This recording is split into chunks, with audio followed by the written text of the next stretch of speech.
নমস্কার বন্ধুরা, বড়দের জন্য নমস্কার রইলো আর ছোটদের জন্য আমার অনেক অনেক ভালোবাসা জানিয়ে আজকে আমি আমার ভিডিওটিকে শুরু করছি। তো একটা কড়াই গরম হওয়ার পরে আমি সামান্য সাদা তেল দিয়েছি, এটা গরম হচ্ছে। তো বন্ধুরা, তো সবাই নিশ্চয়ই খুব ভালো আছেন।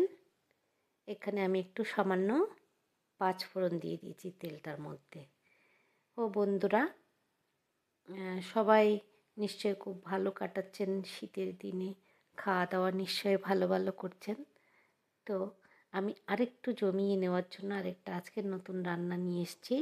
এখানে দেখুন হাফ চামচ আমি আদা বাটা দিয়েছি এবং মশলার মধ্যে কিনেছি হলুদ গুঁড়ো, জিরে গুঁড়ো আর হচ্ছে গরম মশলা গুঁড়ো আর একটা তেজপাতা। সামান্য জল দিয়ে আমি এটাকে স্বাদ মতো নুন দিয়ে ভালোভাবে কষতে থাকবো মশলাটাকে।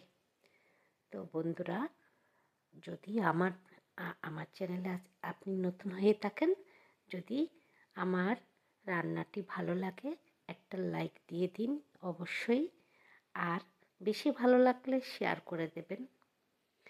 আর এখানে আমি দেখুন একটু ক্রিম দিয়ে দিলাম। এখানে চাইলে আপনারা দই বা দুধ দিতে পারেন, আমি একটু ক্রিম রয়েছে তাই একটু ক্রিম দিয়ে দিলাম।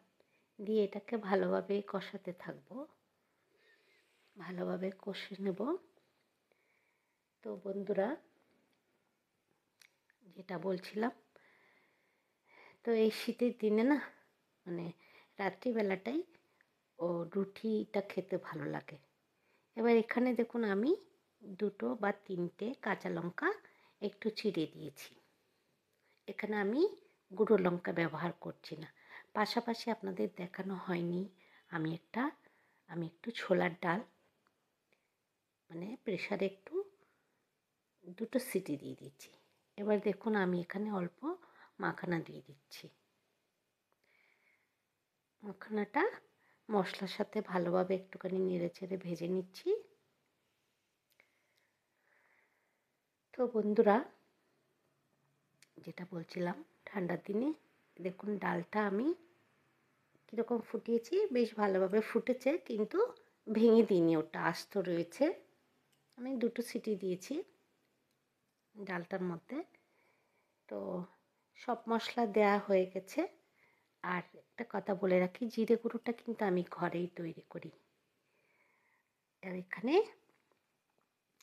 জিরেটা আমি হালকা ভেজে নিই তাওয়ার মধ্যে বা কড়াইতে, ভেজে নিয়ে আমি মিক্সিতে গুঁড়ো করি। আমি চেষ্টা করি সব রকমের মশলাগুলো ঘরে তৈরি করার জন্য। তো এবারে এটাকে আমি আরেকটু ভালোভাবে ফুটতে দেব, কিন্তু একটু পরে পরে নাড়তে থাকবো, যেহেতু ডালটা ফোটানো নিচে লেগে যেতে পারে, এই জন্যে আমি কিছুক্ষণ পর পর একটু একটু নেড়ে চেড়ে দিচ্ছি। আর কিছু ধনেপাতা কেটে রেখেছি, সেটা নামানোর আগে অবশ্যই দিয়ে নামাবো। চাইলে এখানে আপনারা গরম মশলাটা পরে ব্যবহার করতে পারেন, কিন্তু আমি অনেক সময় করি কি, গরম মশলাটা না বিভিন্ন মশলার সাথে একটু কষে নিই, তাহলে মশলার গন্ধটা আরও অপূর্ব হয়ে যায়। লাস্টে মন চাইলে তখন একটুখানি গরম মশলা দিয়ে দিই। তো এবার ধনেপাতা দিয়ে দিলাম, হয়ে গেছে। এবার আমি নামিয়ে নেব। তো এটা আমি রাত্রিবেলা অ্যাকচুয়ালি রুটি দিয়ে ভীষণ ভীষণ ভালো লাগবে, তো এই জন্য আমি রান্নাটা করে নিলাম রুটি দিয়ে খাওয়ার জন্য। তো বন্ধুরা, রান্নাটি কেমন লাগলো অবশ্যই জানাবেন। খুব সহজ একটা রেসিপি, চাইলে আপনারা ঝটপট করে ফেলতে পারেন বাড়িতে। এটা খুব একটা বেশি কিছু মশলা লাগে না, নিরামিষের দিনে এটা কিন্তু রাত্রিবেলা খুব ভালো লাগবে খেতে। আর আমি সামান্য একটু চিনি দিয়ে দিয়েছি, সামান্য মিষ্টি হলে ভালো লাগবে এটা। দেখুন ডাল মাখানাটা আমার হয়ে গেছে রেডি। এবার পরিবেশনের পালা।